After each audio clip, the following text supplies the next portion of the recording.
The Falcons officially interviewed Bill Belichick. Is he the right man for the job? Or could Bengals offensive coordinator Brian Callahan be a better fit? You are Locked On Falcons, your daily Atlanta Falcons podcast. Part of the Locked On Podcast Network, your team every day.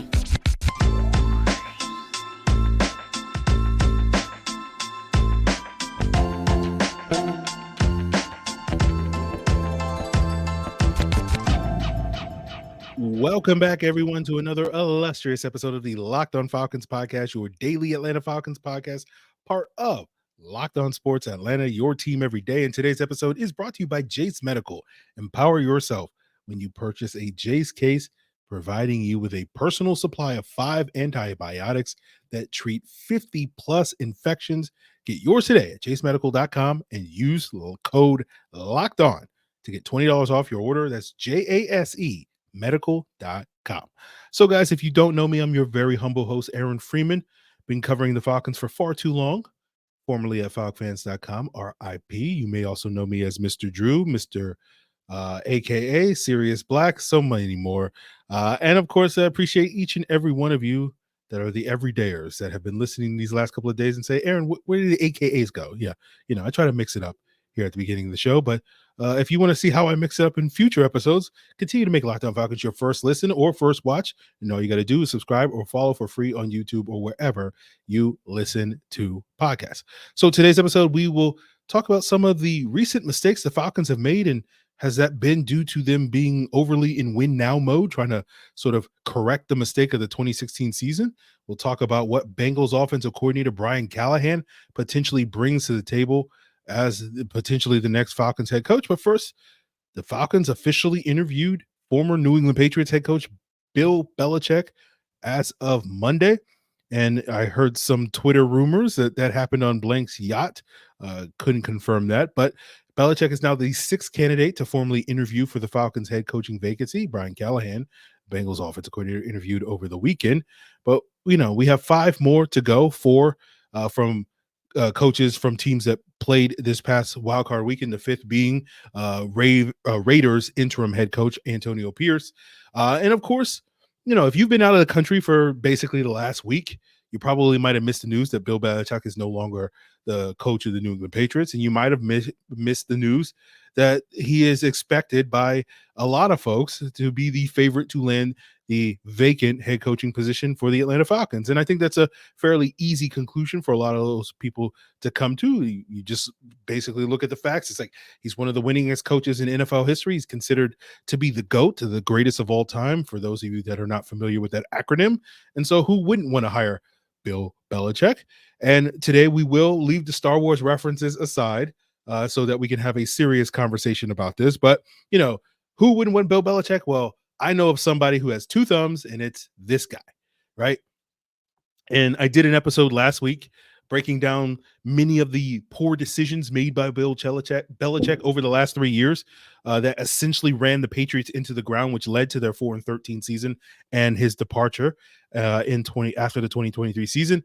But I should elaborate further on why I'm not necessarily a huge fan of the Falcons hiring Bill Belichick. And it's not because I think the Falcons would automatically suck next year or this year or whatever, right? I think there's probably a pretty good chance that the Falcons would be a potential playoff contender if they hire Bill Belichick. And certainly when the Falcons face quarterbacks like Patrick Mahomes, Justin Herbert, Dak Prescott, and Jalen Hurts this season on their schedule, you feel pretty good about the defense's ability to go up against those matchups if you have Bill Belichick on the sideline coming up with that defensive game plan for those upper end quarterbacks. But if I say all that, and I think the Falcons could be a playoff team and Belichick can help this team, beat some of those better quarterbacks, you're probably wondering, why, Aaron, then are you so anti-Bill Belichick? And, I think a number of coaches could also accomplish that same goal. Listen to yesterday's episode to hear me talk about the Ravens defensive coordinator Mike McDonald, basically calling him a young Belichick. But, I think the reasons why the Falcons are attracted to Bill Belichick should be fairly obvious. In a nutshell, it's basically you get immediate credibility and relevancy, and it should be pretty self-explanatory why that works because of Belichick's track record over the last quarter of a century as a coach in the NFL. My main reason for being down on the Belichick hire is I don't think it's really in the Falcons' best long-term interest. My worry is that rather than sort of building upon the foundation that the Falcons have already been building in recent years, he'd essentially come in, take a lot of those young pieces, put them in a room, basically lock the door, pull the pin on a grenade, throw it in the room and lock the door and blow it all up. And, I'm worried he's not going to stick around long enough to kind of build it back up, right? Because it's been widely reported for years now that the biggest motivating factor for Belichick towards at this point at the end of his career is to pass Don Shula as the all-time winningest head coach in NFL history. He's about 15 wins away from getting that record. And then, presumably he should be able to accomplish that by the end of the 2025 season, all things considered. And then the question is, then what, right? And, I'm sure he'll get into in front of the Falcons media in his introductory press conference, talking a big game about how he's committed to be the first coach ever to bring a Lombardi trophy to the city of Atlanta. And that will be music to the ears of Falcon fans and, of course, their owner. And I have no doubt that due to his massive ego, when he says that in that moment, he truly believes it. But of course, nothing would do more for his enduring legacy to basically be that coach that does the impossible, brings a Lombardi trophy to Atlanta. But is he willing to make the long-term commitment that might need to be made in order for that to happen? Right at age 72, is Bill Belichick willing to coach this team for 5 or more years that it might take for the Falcons to be that Super Bowl winning team? Is it really more of a 2, maybe 3-year commitment, and then he'll do what Bill Parcells did at the end of his career and kind of transition to a front office role? And Bill Belichick making personnel decisions, as I discussed about some of the poor choices he made in New England, not looking great. But you may recall Bill Parcells transitioning to that front office role. The Falcons pursued him in 2008 before he wound up going to Miami. And, if Belichick does that, is he going to basically handpick his successor to take over as head coach? And when you look at the history of Belichick proteges and disciples, their success rate of being head coaches in the NFL is, not particularly good. So it leaves me with more questions than answers. And a lot of that is the tip of the iceberg when it comes to many of those questions. And I think a lot of people think Belichick is a safe bet, and I don't necessarily agree with that. I think they're confusing Belichick being a more known commodity with being a safe bet. And I think for the aforementioned reasons, I think it's a much bigger gamble than people seem to be thinking. And I think it's pretty risky. And I don't think it's any less risky than any of the alternative options that the Falcons may choose with some of these first-time head coaches that are much lesser known commodities. So while, I may be considered naive for thinking this, I still remain skeptical that the Falcons will ultimately emerge from this process wanting to take that gamble on Bill Belichick. I don't doubt that going into the process, as it has been widely reported, that Bill Belichick is potentially their plan A. But I think when you factor all that we've talked about on today's episode, will they stick to that plan, right? We'll talk later about teams pivoting away from their original plans a little bit later in the episode. But basically, I'm skeptical that the Falcons will stick to their quote unquote plan A when it all comes to play out with Bill Belichick. And so we'll see how that plays out. Obviously, if the Falcons do wind up hiring Bill Belichick, we'll spend 7 months on this podcast talking about how and why it could go right, how it could go wrong, and all the ways in between. And that would be true of any coach that the Falcons hire. And speaking of a coach that the Falcons could hire, let's talk about Bengals offensive coordinator Brian Callahan and what he potentially brings to the table if he were the Falcons' next head coach, and particularly, pivoting away from plans. That's something that Brian Callahan has experience doing, and we'll get into that as we continue today's Locked On Falcons. So the next segment is brought to you by our sponsor, BetterHelp. Sometimes we all need the opportunity to get something off our chest, big, small, and certain things can really start to get to you. It's important to let that out, especially as someone who's unbiased on your life. Today, I'm going to talk about my excitement for Bengals offensive coordinator Brian Callahan. I've learned through BetterHelp that you can only control what you can control. And Brian Callahan knows that very well, because you can't control when your franchise quarterback gets hurt, but you can control your team's game plan so that your backup can put his best foot forward. Therapy can be different for everyone. Most of us have bigger problems than our favorite sports team, and it's important to get those things off your chest once in a while. If you're thinking about starting therapy, give BetterHelp a try. It's entirely online, designed to be flexible and suited to your schedule. Visit betterhelp.com/lockedon, and you'll get 10% off your first month. That's BetterHelp, HELP.com/lockedon. Guys, I want to tell you about Prize Picks, the most exciting way to play daily fantasy sports. With basketball season here, you can now pick combo projections in their specials league. It's a league created specifically for combo projections where you can take two or more players from different leagues, different sports. For example, you can combine players from the NBA, college basketball, the NFL, NHL. If you have the skills, you can turn $10 into $250 with Prize Picks. It's simple to play. Just pick two or more players, pick more or less on their projected stats, and the more entries you make, the more money you can make, up to 25 times your money. There's quick withdrawals, easy gameplay, an enormous selection of players and stat types. It's why Prize Picks is the #1 daily fantasy sports app. So go to prizepicks.com/lockedonnfl and use code LockedOnNFL for a first deposit match up to $100. That's prizepicks.com/lockedonnfl and use promo code LockedOnNFL in lowercase. Prize Picks is daily fantasy made easy. So continuing today's Locked On Falcons, want to plug the Locked On Sports Today 24/7 streaming channel to get all the lowdown on the biggest stories in sports across the world. And if you want more of a local flavor, check out Locked On Sports Atlanta's 24/7 streaming channel to get that coverage of the Hawks, Falcons, Braves, Bulldogs, Yellow Jackets, etc. So we've talked about 6 potential head coaching hires or targets, I guess you could say, on this pod over the last week, including Ben Johnson, Bobby Slowick, Raheem Morris, Mike McDonald, Anthony Weaver, and Sheev Palpatine. So let's talk about number 7, and that's Bengals offensive coordinator Brian Callahan. And Callahan is an interesting candidate. He's one of 3 targets so far that is on the offensive side of the ball. And so if you typically favor an offensive-minded coach for the next Falcons head coach, you should like Brian Callahan. Now, personally, I do have a preference towards an offensive-minded coach, but it's probably not as strong as it is with other people. Other people think like hiring it, basically, other people feel so strongly about it that they think hiring a defensive-minded coach is a dumb decision automatically. And I think what drives that opinion, in my opinion, somewhat to favoring offensive coaches, is that team success over the last decade is mostly driven by offensive success. And an offensive-minded head coach theoretically should bring more stability there because you're not going to have to worry about, your offensive coordinators getting poached for other jobs. You can just look at the Falcons and from 2008 to 2017 with those coaches getting poached. So, I don't think it's impossible for you to succeed without an offensive-minded coach. You can just look at the Ravens, the Texans, the Bucs, the Bills. You can go back a couple of years and look at the Patriots' success and see that it's not impossible in today's NFL. But, I think with Callahan, you would get your wish if you're favoring an offensive-minded coach. Now, Callahan is not the play caller for the Bengals. That is head coach Zach Taylor, who has that role. Callahan is responsible for, helping out with the game plans and, assisting Zach Taylor in that role. But, I don't think that lack of play calling experience is that big an issue for me. You look at coaches like Andy Reid and Mike McDaniel are great examples of coaches that lack play calling experience before they became NFL head coaches, and it hasn't held them back in any shape or form.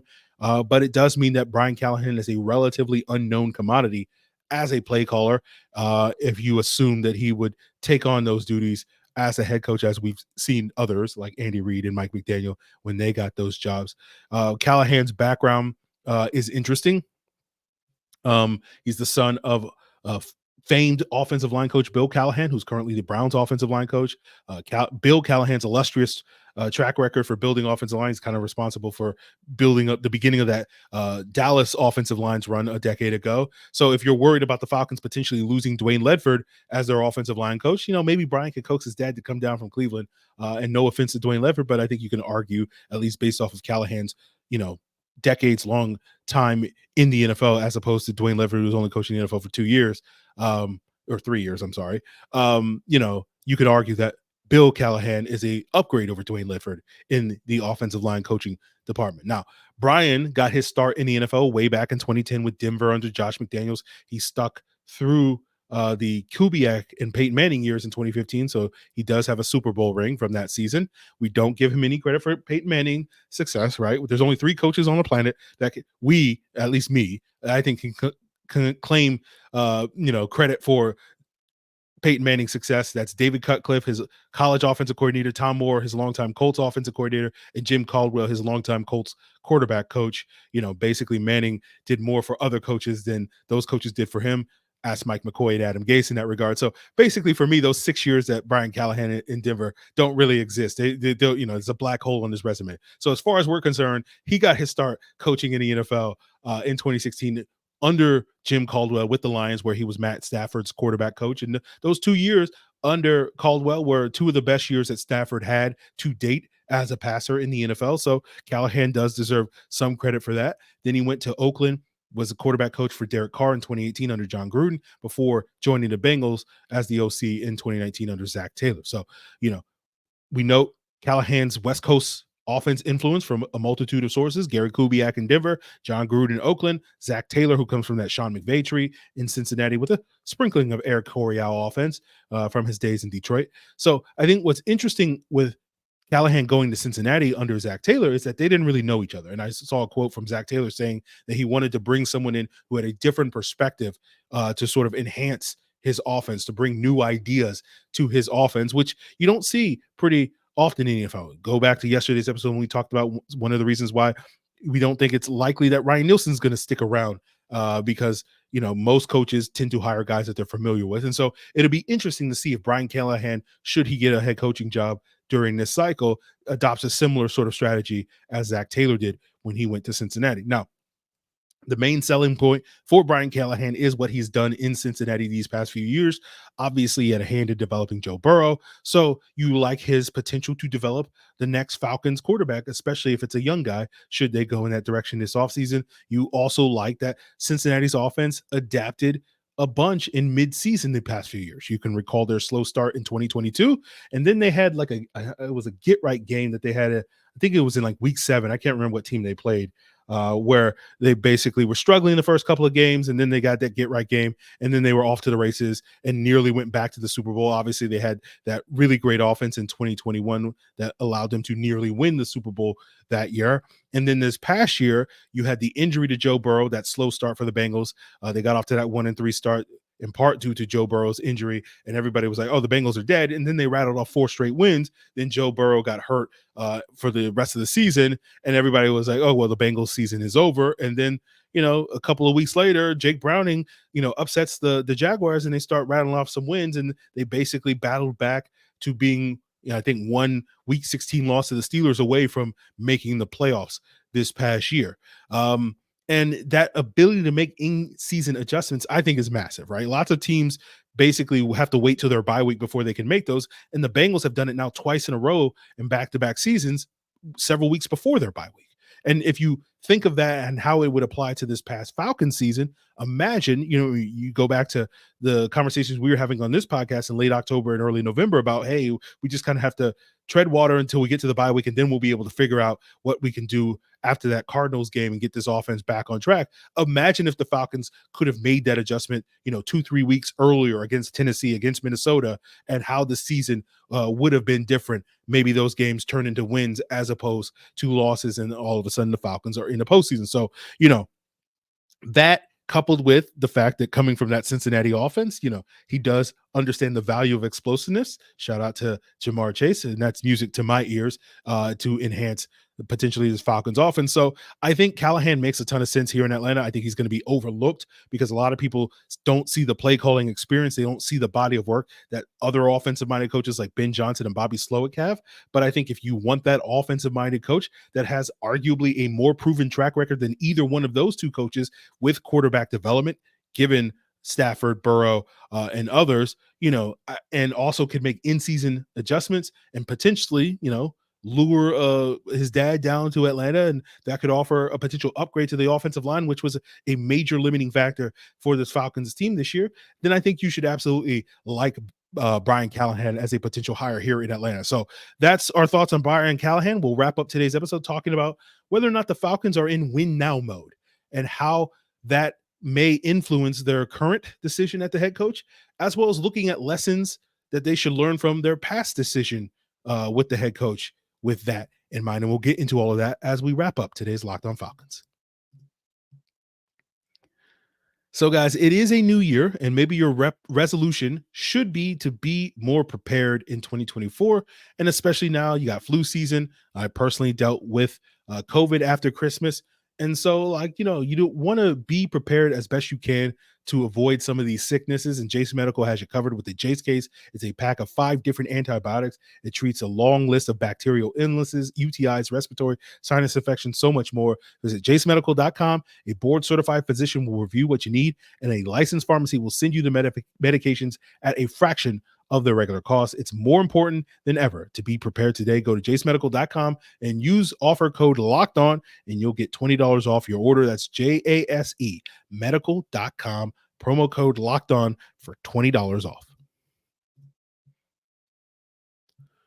So we're wrapping up today's episode, and if you're checking out us for your everyday listen, we'll probably get into some of these other coaches that we haven't gotten into, including potentially Aaron Glenn and Antonio Pierce and Ajiro Evero and Steve Wilkes are some of the coaches left on the docket. So that's in store for you guys as the week unfolds. But we'll wrap up today's episode answering a listener question from the Discord that comes from Spinny Platinum. He asks, when you hire a coach for a team that a owner believes is in a win now team, are you looking for coaches that fit similar schemes so you don't have to change this roster a whole lot? Or does it not matter? You are just looking for whatever coach you feel takes us to the next level, no matter the changes. So I probably lean more towards the latter, Spinny. I expect there are going to be changes here in Atlanta, no matter what. Again, what those changes are, I think, remain to be seen. But I don't necessarily have a clear-cut answer for you. I'll just sort of say whatever the question a team comes up with, whatever plan they come up with, they better be prepared to pivot.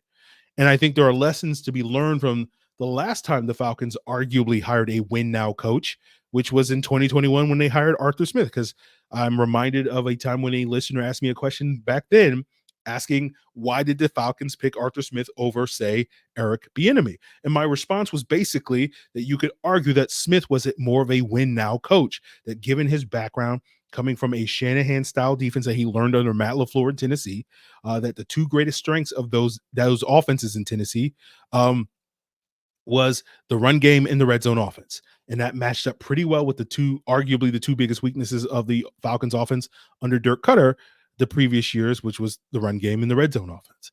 And we saw the Falcons spend the last 4 years of Dan Quinn's tenure here trying, basically believing themselves to be a team capable of winning a Super Bowl and investing a lot of their resources in cap space and quote unquote trying to keep the band together versus making major improvements to their roster. And that's why you've heard me discuss in the past that I think the biggest factor to the downfall of Dan Quinn and Thomas Dimitroff, the former GM, was complacency.